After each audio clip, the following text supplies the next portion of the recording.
'cause you already know what time it is.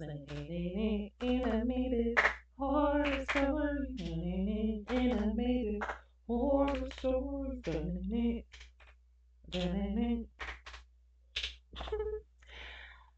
Ugh, where are we today? Where are we going? We're going to our good stolen cousins SSG Animations house. Please be sure to go over there, subscribe immediately, right now. Their name is down in the description box below. Click subscribe, watch a video if you have not been over there already. Okay? Let's get up into it. Watch stories, two cartoon conspiracy horror stories animated. Already liked because that's the type of person I am. So obviously, please go and like this video, comment something. What's your birthday? My birthday just passed. Can you guess? Ooh, can you guess my birthday? Go guess my birthday in the comments below. Other than that, please grab a blunt for yourself. Grab a bottle of water with a little bit of liquor on the side. Water wash down. It's the weekend. Please, grab a blanket, keep yourself cool. Unless you hot as hell, don't put on no blanket. And get yourself a bag of chips, okay? A snack to keep you going.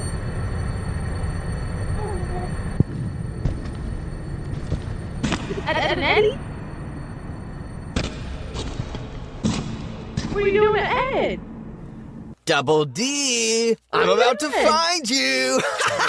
What's Ed doing, Double D? Hey guys, my name is Ed, but all my friends know me as Double D. I don't have any friends left though. They're all dead. They were all killed by the same person, Ed. To tell you the truth, Ed is not the one to blame. It was all Eddie's fault, and his ridiculous plan to buy some candy. It all started this very day. As soon as I woke up, I put on my hat and went straight to Eddie's house. He had told us that we had to go to his house as soon as possible, that he had come up with the best idea so far to buy some candy. When I met Ed, he seemed pretty excited and kept telling me that he couldn't wait to eat all the candy he could, but I wasn't so confident. I was uncomfortable.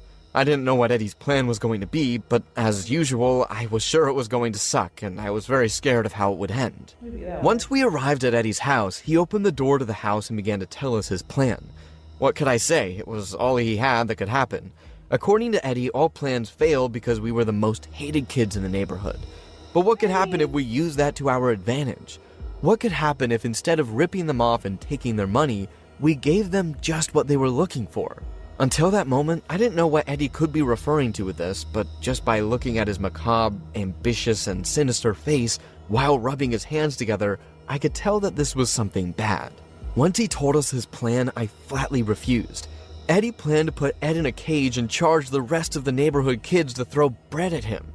Seeing me uncomfortable and even frightened by the idea of doing this, Ed seemed quite hesitant and implied to Eddie that he would not do it. But Eddie, as manipulative and clever as ever, managed to convince him within seconds that I was refusing because I was a coward and that I was probably envious because I wasn't going to eat as much bread as I wanted. After that, I kept trying to convince Ed, but he sided with Eddie. He thought I was jealous. Normally I would complain, but I would go along with whatever ridiculous and dangerous plan Eddie came up with, but this time it was different. I felt that enslaving Ed for a few coins was too cruel, and I wasn't going to be a part of it. As soon as I told Eddie, he just laughed and threw me out of the house, only to get down to business with Ed. I was left walking down the street heading back to my house, not knowing what to do. Maybe I should go back and help my friends. After all, the candy was also going to be for Ed and me. I was hesitating, but just then I found a sign on the ground. It was $1. I grabbed the dollar on the ground and was heading to the store to buy a piece of candy, but then I thought to myself, if I give this dollar to Eddie, will he calm down and call off his plan? I decided to take the mature decision and go back to my friends, but once I entered Eddie's house, I knew it was too late. Eddie's house was full of signs advertising a circus show. The handwriting was horrendous and circus was misspelled. This was Eddie's handwriting. I walked into Eddie's yard and was surprised to see all the neighborhood kids sitting on plastic chairs. This didn't make sense. How had Eddie managed to organize this in such a short time? Scared about what would happen to Ed, I went to complain to Eddie and he just sat me down in front of the rest of the guys saying how much I regretted not betting on that gold mine. I honestly didn't know how to react, so I just obeyed my friend and sat down. And that's when it all started. Eddie showed everyone a huge cage, and inside, covered with a sheet, was the Beast. Eddie pulled back the sheet to reveal Ed, who was innocently standing there with a blank stare and a little tiger costume. Once Eddie revealed the surprise, everyone wanted to leave, until Eddie showed them something else. In the middle of the garden was bread. Bread that they could buy for just $1 and they could throw it at Ed.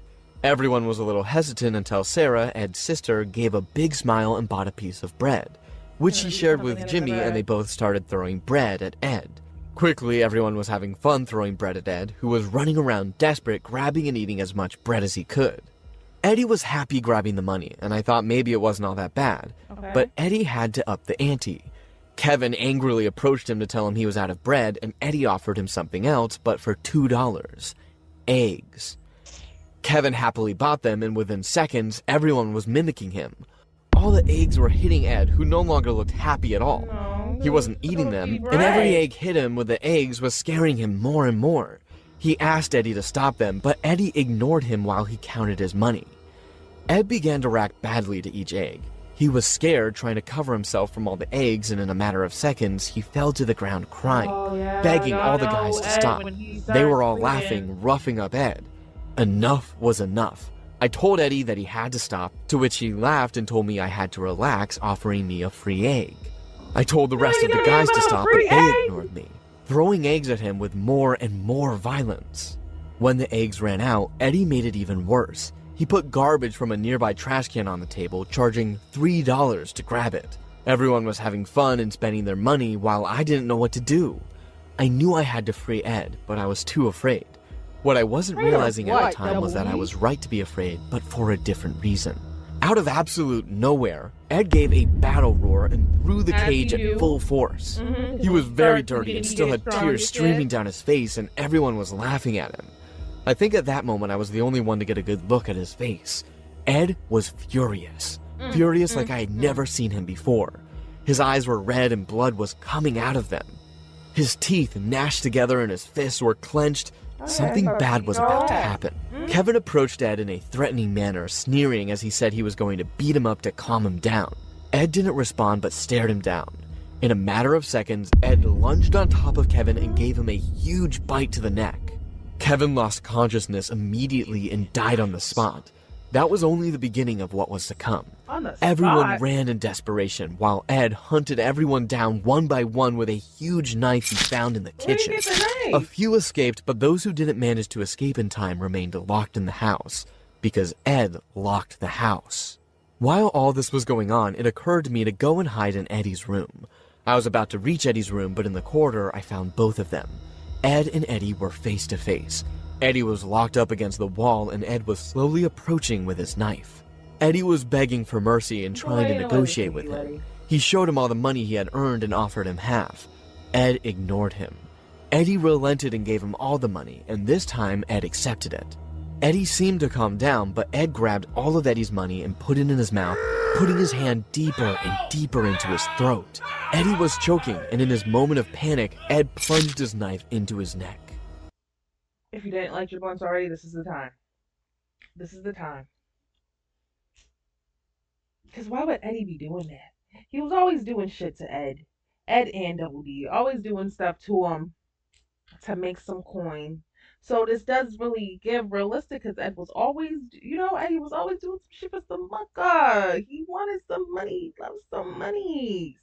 So it just makes sense. And Ed, when Ed gets tweaky, when he gets tweaky about his family, y'all remember old buddy when he got that pebble stuck in his shoe? Y'all seen the episode when he got the pebble stuck in his shoe? No? Let me see if I can get it real quick.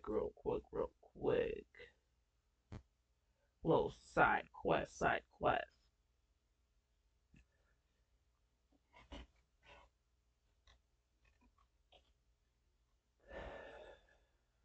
Cause Ed don't get down. Ed is strong as shit. He be beating niggas up. Ed is Ed. Ed. Pebble. Shoe. I believe he beat up what's his name? Cause the pebble was stuck in his shoe. Ed don't get down. He's beating up the whole town all because of pebble. Blank 3D.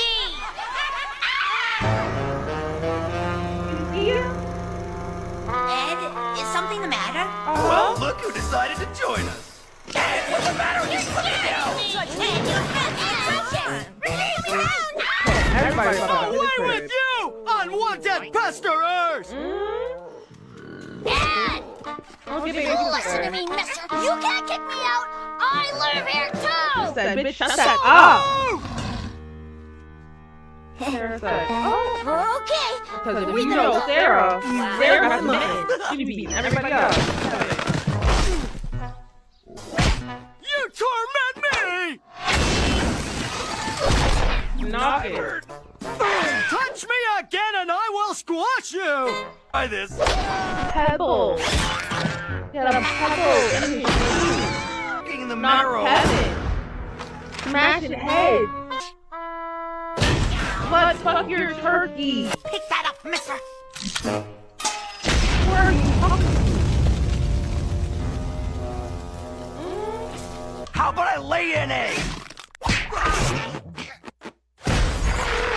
Be happy! Exact. Get over it! Hit it in the head. Look, cool eyebrows, not a eyebrow. Color the gold off your body. Hey, you, good for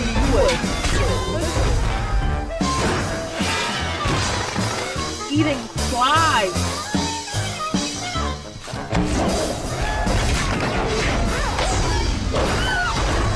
Yeah, always. Rebel Team, wake up!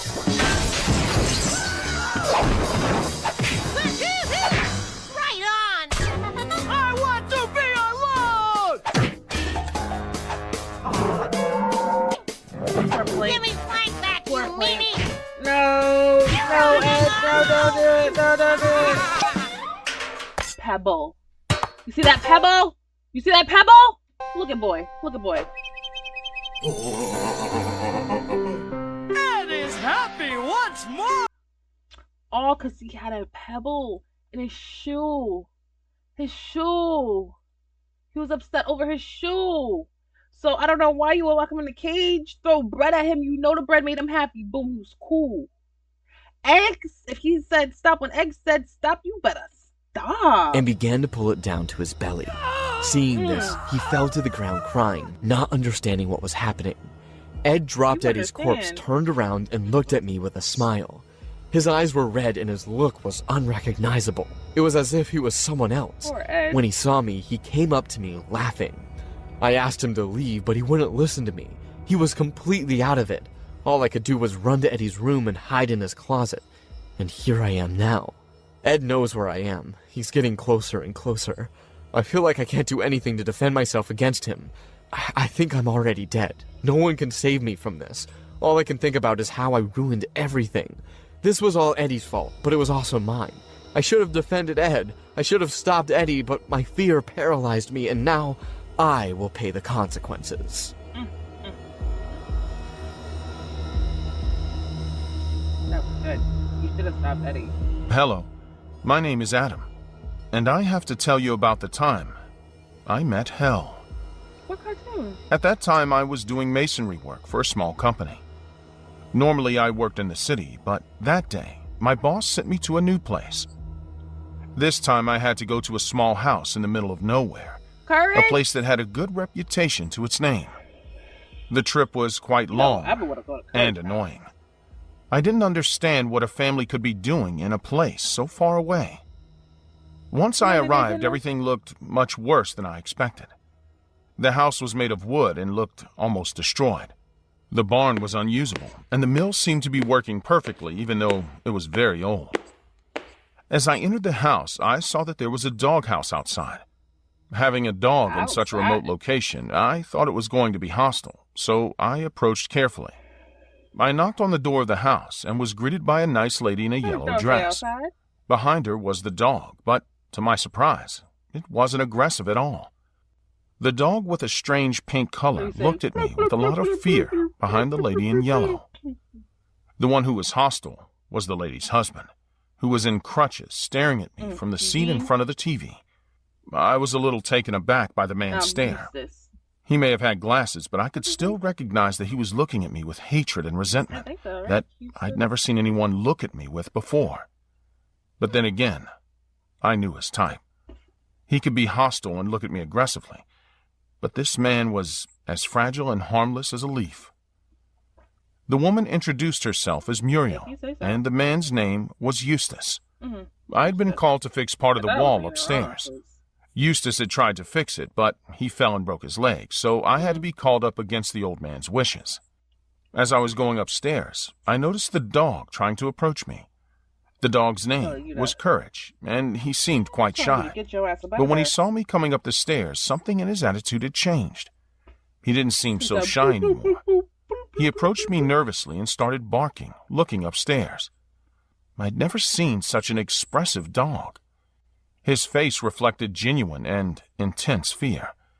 I felt he was trying to alert me of something, as if the dog didn't want me to go upstairs because something bad would happen to me. I know it was just a dog and that we were in the middle of nowhere, but I can't deny that the whole situation scared me a little. Once we got upstairs, Muriel, the dog, and I went into the room. The room was empty, where there was only a small table with an old computer and a window against the wall. Don't touch the computer, 'cause we really I could quickly see the source of the problem. The wall on the opposite side of the computer was broken, showing the room of the elderly couple. Since the roof was also somewhat destroyed in this room, there was a lot of wind coming into Muriel and Eustace's room, and that's why I was called. I told Muriel I could take it from here, and she said that she would go and make some cookies. Courage didn't seem so thrilled about us leaving. He didn't want to go into the room, but I could see from a distance he was looking at me in fear. I sensed that he still wanted me to leave, but not because he had a problem with me. That was the look of someone who was afraid for me. He was trying to save folks. Once I was alone, Muriel closed the door to the room and I was locked in, working. Muriel, you went on it too, bro? At first, it was a normal masonry job. The wood was very weak and destroyed by the passage of time, but it was what I had been waiting for since the moment I arrived at this house. Everything was going well until, after a few minutes, something strange started to happen. I heard footsteps on the stairs, coming in my direction. At first, I thought it was Muriel coming to offer me a cookie or to ask me if I needed anything. But even though the footsteps on the stairs came to an end, no one was trying to open the door. Noises came and went, and that wasn't Courage or Eustace, who couldn't walk. It was Muriel checking up on me and peeking behind the door. After a few minutes, the noises in the stairwell were too annoying. I approached the door to ask her if she needed anything, but that's when I heard something that confused me. Eustace, do you want cookies? I'm watching TV. Don't bother me, woman. Those screams were coming from downstairs. Eustace was still watching TV, and Muriel was clearly in the kitchen. Those footsteps I just heard, and I was still listening, was coming from the stairs. That couldn't be the dog. Was there someone else in the house? Suddenly, someone started trying to force the door open. What started as a subtle attempt to enter the room quickly turned violent. I didn't get the impression that Muriel was hiding from me, that there was someone else. This may have been an intruder. But how did he get into the house without the dog seeing him? Boy, I tried to see through the bolt of the door to see who was on the other side. Up in there. Now you worried about the dog. Oh, no. None of what I expected. You looked through the keyhole? I fell back away from the door in fright. Who or what was on the other side? Those eyes were not human. The footsteps started to become crowded. It was as if there were many people up there, all walking back and forth. Suddenly, the place became much darker. Jump through that hole. It was as if it was night, but that couldn't be. It was the middle of the day. The place had got darker and darker until I could hardly see anything. Well, you go. The computer turned on by itself, and there were a lot of words and letters that made no sense. I got desperate and tried to jump out of the window, but the window wouldn't break. There's It was a as if hole this weak in window the from a wall. few minutes ago was now reinforced. Jump The in eye the I had damn seen hole. behind the door was now everywhere. The hole leading to the old people's room, the broken ceiling, even the main window. Had an I could eye? hear footsteps It's because you everywhere. didn't jump through it. I was completely surrounded. I decided to make one last attempt to escape. That was our beginning. Sooner or later, those shadows that were harassing me would come in here and get me, They would. lock me in this small room. I had to do something. Courage might help you. The only thing I could think of was to escape through the front door. So I closed my eyes, terrified, and drummed up all the courage I could to break down the front door and face whatever was on the other side. Just open it. Don't break After a it. strong, hard push, the small wooden door was destroyed, and I could see what was on the other side. It was much worse than I thought. What was it? The house was devoured by an even greater darkness than in this room. Oh. Without thinking twice, I tried to flee up the stairs, but it was impossible. The shadows gathered around me and began to claw at my skin. I felt my arms and legs being ripped from my body. It was like a living nightmare. All I wanted was to die quickly. But I felt that it wasn't happening, and it wasn't going to happen. I could feel all the pain with full awareness. I will never forget the feeling of my arms slowly detaching from my body as the skin stretched and cracked. And suddenly, I woke up. When I opened my eyes, I was back in the room. I had fallen asleep, The way that movie but something was still wrong. I couldn't move. My whole body was completely paralyzed. The terror was even worse when I realized that I was not alone. Next to me, there was something. It was a horrifying being. Jump through the Something hole. was coming out of its mouth and connecting with my abdomen. It was draining me. It was sucking my blood, feeding on me. I felt weaker and weaker. Maybe this was the reason why I'd fallen asleep. If you don't drop, if you Even don't though I fall was off that, awake, you won't I be able to do nothing. couldn't Where? defend myself. I was falling asleep again, and I couldn't escape. Before I passed out, I heard a loud knock on the door. Someone else had entered. It was Courage. Uh-huh. The dog rammed the door and jumped desperately at my attacker, biting him violently. The demon panicked and jumped out of the window, freeing me A lot on of the them don't spot. like dogs. Being able to move again, I stroked the dog, thanking him, and left the house, almost running, absolutely dizzy and confused before the gaze of Muriel and Eustace, who did not understand why I was leaving. As soon as I got to my They truck, never I do. saw Muriel smiling and waving innocently at me, and Courage looking at me happy You gotta be that I had careful of her. escaped. She possessed a lot. That dog was looking at me as if he knew what was happening. He did. His happiness felt weird. It was as if he was happy for me, but as if he also knew that more things would happen in that house, and he would have to face them alone. You always do. All I know is that that was the last time I took a job out in the middle of nowhere. I never went there again. Never saw that almost abandoned house, that family, or that dog that saved my life. You should have never went there in the first place. Okay. Hi. Don't be rude. Okay, my lovelies.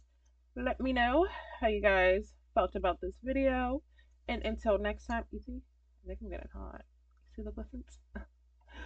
Until next time, let me know how you felt. Would you ever go into the Courage of Cowardly Dog house knowing what be going on in there? Would you ever? Because Muriel don't ever be listening, and Eustace is the dickhead. So you ain't never gonna get no help. Okay? So I don't think I would ever go. But let me know in the comments below, what are your thoughts? Please don't forget to go over to SSG and subscribe over there. And until next time, you guys, I love you. Bye.